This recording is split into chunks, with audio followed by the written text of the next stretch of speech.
Доброго времени суток, дорогие телезрители. Меня зовут Катерина Винокурова. Это мы вам покажем.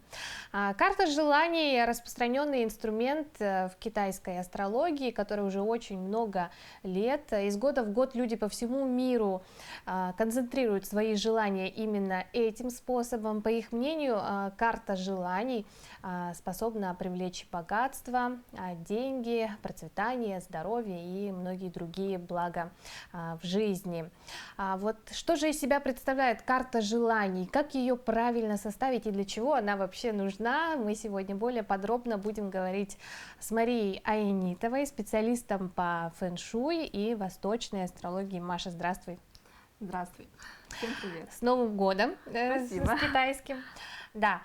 Но прежде чем мы начнем составлять, да, правильно ее составлять, давай немножко познакомимся с тобой, что ты из себя представляешь, да, вот как ты пришла в восточную астрологию, в фэн-шуй.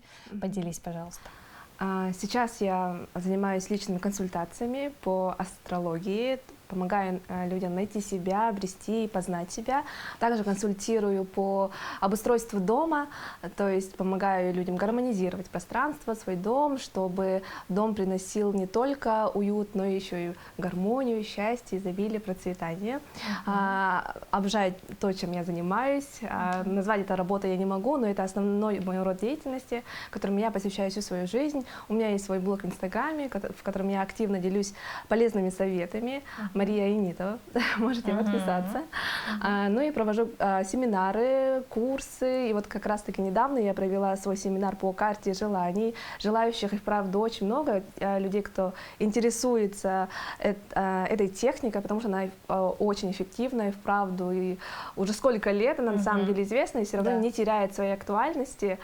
Вот, и поэтому я рада, что сегодня у меня есть такая возможность на широкую аудиторию рассказать, как работает и почему работает карта желаний.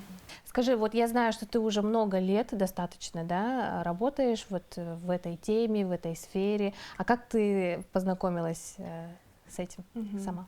Ну, у каждого человека, мне кажется, наступает такое время, когда чувствуешь, как будто почва под ногами уходит, и как будто теряешь себя, не знаешь, с чего начать, как-то потерянность, ощущение потерянности. Чем заняться. Да, хочешь найти свое предназначение, конечно, обрести себя. И именно в таком состоянии я очень нуждалась в том, чтобы найти какой-то вот позитив в жизни, обрести какую-то веру во что-то хорошее, светлое. И как раз я наткнулась на фэн-шуй, да, начала читать, интересоваться. И на самом деле я с детства всегда верила в эзотерику. Ну, у нас, мне кажется, в Якутии многие, в это верят, тонкие миры, да, и у нас много тоже своих ритуалов, да, своих традиций, и поэтому, да, я почувствовала, что есть какая-то связь с моей верой, с моими ценностями, принципами, и после того, как я начала увлекаться,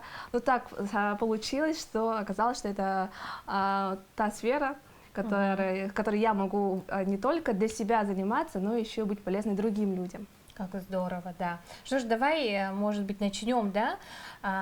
Какие правила по составлению, какая техника? Ну, первое, всегда обычно спрашивают, когда лучше в идеале составлять карту желаний.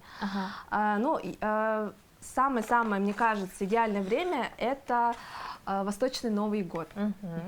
Восточный Новый год у нас был 1 февраля, но он длится целых 2 недели. Поэтому мы успеваем как раз вовремя, да? До 15 февраля идеальное время, целых 2 недели, чтобы составить карту желаний. Да? И что для этого нужно? В первую очередь, это, конечно же, карта. Можно разного размера, это у нас размер, мне кажется, А3, если я не ошибаюсь, да. Можно А2, если у вас, в общем, все зависит от того, насколько у вас много желаний, насколько вы амбициозны, да, потому что в такой маленькой, например, вот А3 будут размещаться, ну, по 3 желания, мне кажется, по 4 максимум. А если у вас больше желаний, лучше, конечно, А2, например, выберите, тогда это 2 раза больше тогда будет. Да, я знаю, прямо на целый ватман огромный делают люди. Да, еще, да, это вообще большой размер. И главное — это сектора. Их у нас 9, как вы видите, и каждый сектор — это определенная сфера в жизни. Это очень важно, и я всегда объясняю, почему, потому что все должно быть в балансе. Фэн-шуй всегда про баланс, инь-ян, и потому что, ну, обычно мы всегда склоняемся какую-то в одну сторону, да, кто-то больше может акцентировать на богатство, кто-то больше на любовь, например, но, конечно, лучше, чтобы все было, не было никаких перекосов, и поэтому вот эти сферы жизни помогают нам все держать в балансе, и даже увидеть, где у нас что проседает. Бывает, что люди не знают, что приклеивать в сфере творчества, да, например, бывает. да, это, наоборот, говорит о том, что важно привносить в жизнь это. Потому что без отдыха, без творчества, ну я еще подробнее расскажу, что значит это творчество, не все же творчеством занимаются, подробно расскажу, а так он вообще важный тоже сектор, ни один из них не должен пустовать, все во всех секторах должны быть желания, картинки, равномерно, да, равномерно желательно.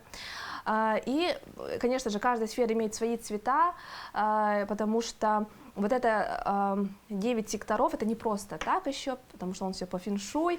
На самом деле это по 8 сторон света, направлений света и центр получается. Да, то есть каждое направление света — это определенная энергия. С востока у нас солнце встает, да, и оттуда своя энергия, да, с севера своя, и поэтому у каждого есть свои энергии, а энергии мы можем это показать и проявить с помощью определенных цветов. И на самом деле тут нету такого, что только один цвет правильный. Нет, там есть, можно сказать, такие корреляции. И здесь вы видите, в принципе, пример такой. Как близкие оттенки. Да, близкие бывают? оттенки. Например, вот сектор богатства, это верхний левый угол, здесь фиолетовый, он может быть светло-зеленый или темно-зеленый, но он не должен быть одинаковым с этим сектором семьи. Дальше успех — это красный, любовь тут коричневый, но желательно все-таки сектор любовь делать розовым. Ну, любовь, романтика, понятно, да? Творчество, досуг, тут еще это сектор детей.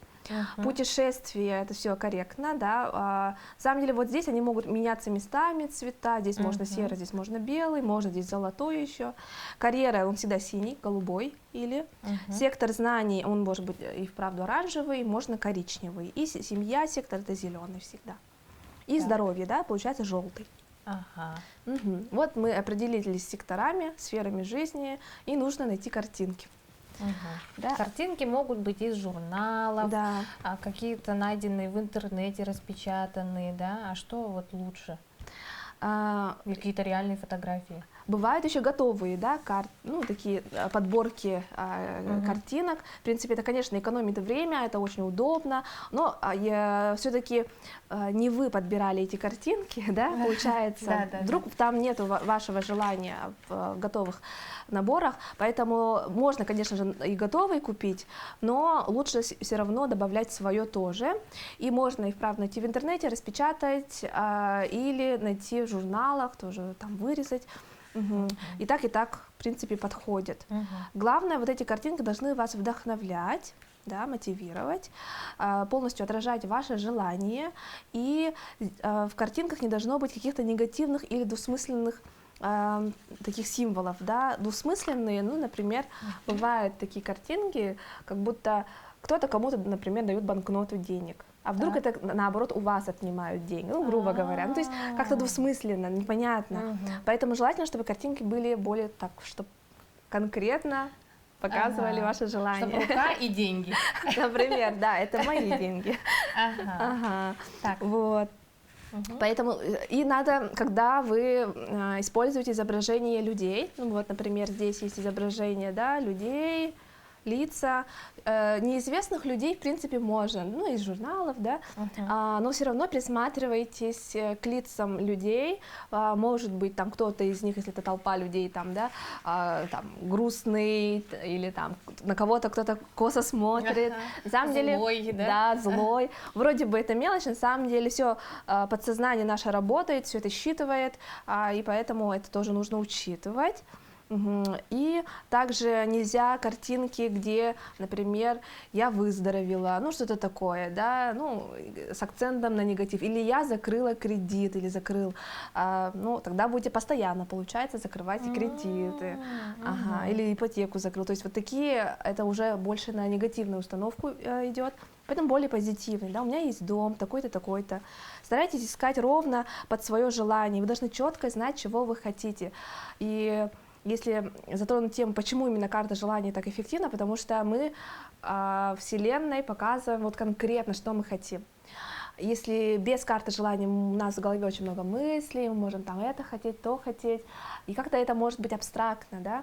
А карта желаний, она помогает все это уточнить, конкретизировать, и бывают невероятные истории, когда люди, ну просто так в попыхах, возможно, даже, да, вырезали там какой-то дом, интерьер, приклеили, и потом точно с таким же интерьером, с точно таким же ремонтом, да, Вселенная преподнесла им вот такой вот подарок, ну дом, да, купили. Вот, так что тоже важно, да, присматриваться. И дальше, вот вы распечатали, получается, теперь нужно еще ваша фотография. Фотографию тоже нужно хорошо подобрать, она должна вам нравиться. То есть удачная фотография. Да, удачная, конечно же, фотография. Ваше лицо должно быть видно четко, не так, чтобы вы в полный рост, где-то общий план, далеко стоите, спиной, не дай бог. То есть ваше лицо должно быть видно, и в центр. Это сектор. Фото как на паспорт подойдет? Фото, да. Это будет слишком серьезно, наверное, да. Лучше, чтобы вы как-то вот были счастливы, отражали вот какое-то счастье, да, улыбались. Это сектор здоровья в центр. Здоровье, конечно, очень важно. Неспроста он в центре карты, и мы начинаем вот именно со здоровья. И после того, как приклеили свое изображение, нужно будет, конечно же, все, что связано с здоровьем и желание, сюда прикрепить. Использую я, конечно же, клей, ножницы. И, значит, например, здоровье, что это может быть? Это может быть, например, красивое тело. Прям вот можешь вот сюда Давай, вырезать. да, я уже начну так примерно, да, составлять свою карту, пусть на виду у республики, но тем не менее. Красивое тело, да, или же, вот красивое тело еще есть, спортивное такое. Давай вот это. А тут с мужчиной. Ну, может быть, и мужчина у меня будет тоже такой подтянутый. И в секторе здоровья также можно, там, ну, например, красивые ровные зубы. Ну, кто, например, хочет, или брекет, да, брекет поставить, там, правильное питание, кто хочет перейти, все вот в этот сектор. Кто хочет бегать, например, это тоже про здоровье. Можно вот в центр крепить. Можно сократить, наверное, картинку, чтобы помещалось. То есть не обязательно квадратик, да? Ага. Ну, учитывайте размер ваших картинок и размер ваших секторов, потому что многие распечатывают, изображения огромные, и они потом приклеить бывает им очень сложно, разместить. Я поняла. Да, это тоже надо учитывать. Я вообще стараюсь выбирать картинки, где все-таки, хоть и присутствует там неизвестный человек, чтобы его лицо не так ярко было видно. Как-то ну, вот как будто здесь. Так, сбоку там. Вот такой еще вопрос, да, где-то ее же нужно потом повесить, да, в итоге. Карту это должно быть какое-то место незаметное, да, для всех. Ну, где-то пишут, что нужно там конкретно определенное место. На самом деле это не так, потому что если, например, я назову сектор определенный, север-восток или восток, а вдруг это у вас будет туалет или коридор, это не совсем корректно и комфортно будет, поэтому тут два варианта. Первый вариант подходит для тех, кто хочет постоянно видеть свою карту, вдохновляться ею, мотивироваться, как маятник, да? Ну, то есть маяк, чтобы видеть, в какую сторону двигаться. Тогда вам подходит повесить карту возле своей кровати, в спальне или где-то на дверце шкафчика, чтобы эта карта была видна только вам. Ну, то есть не всем, кто заходит в дом, да. Или же второй вариант, это подходит тем, кто не любит вот каждый день смотреть на карту, вдохновляться. То есть им полезно, вот сделали и забыли. Для этого нужно скрутить карту, завязать ленточкой и спрятать в укромное место. так даже для кого-то... Спрятать. Да, то есть, спрятать. да? Это помогает отпустить желание, не цепляться за него, не ждать, но когда оно еще исполнится, еще не исполнилось, да. Вот если вы чувствуете в себе вот эти такие, да, реакции, лучше все, надо отпускать. желание. Кстати, у меня был опыт один и единственный по составлению карты. Я, правда, составляла в попыхах, помню, вот как ты говорила, да. Что-то она у меня сначала висела, потом она у меня упала.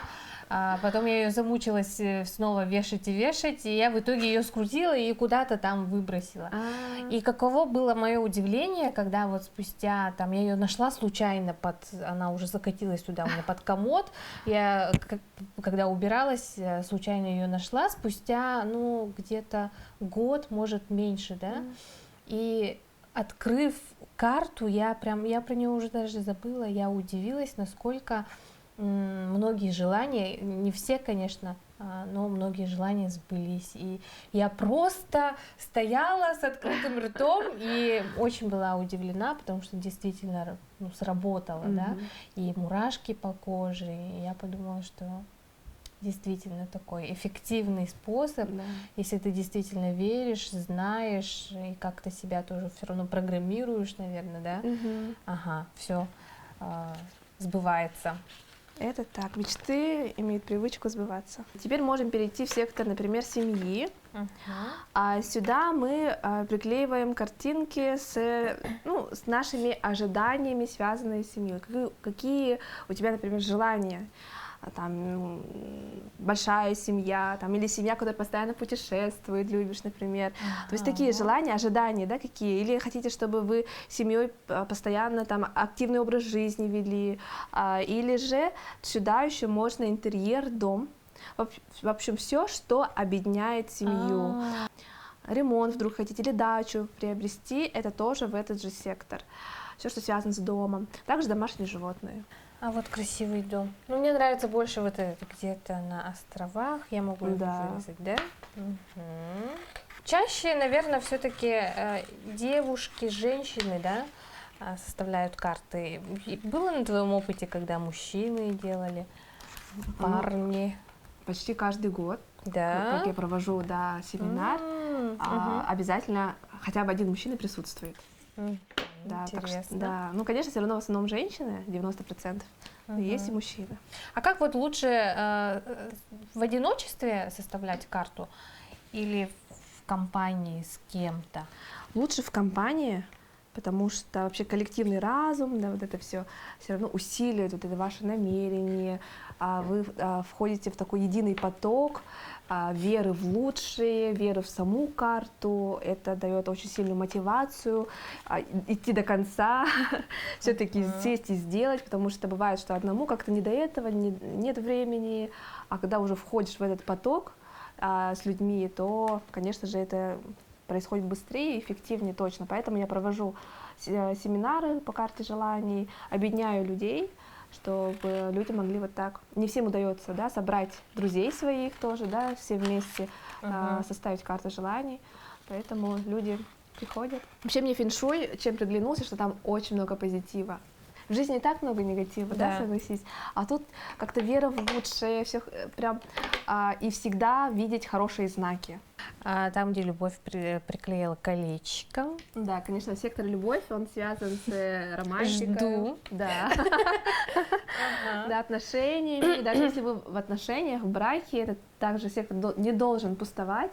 Это, например, туда можно приклеить желание о том, какие у вас ожидания связаны с вашим отношением с партнером, с мужем. Может, вы хотите подарки от него, может быть, романтичный ужин или вместе вдвоем только путешествовать, все, что связано с отношениями, туда.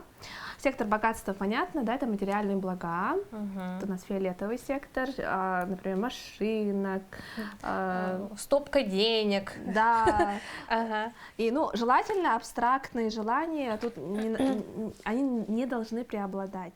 Абстрактно это вот стопка денег, да, или вот бывает дождь из монет, такие образные картинки. Лучше, чтобы здесь были конкретные материальные желания, не знаю, посудомоечная машина, Так, да, ага. и так далее. Кофеварка, да? Да, Что там еще робот-пылесос. нужно? Мгм.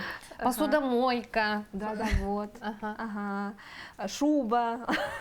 Успех. Вот успех у многих вопрос вызывает.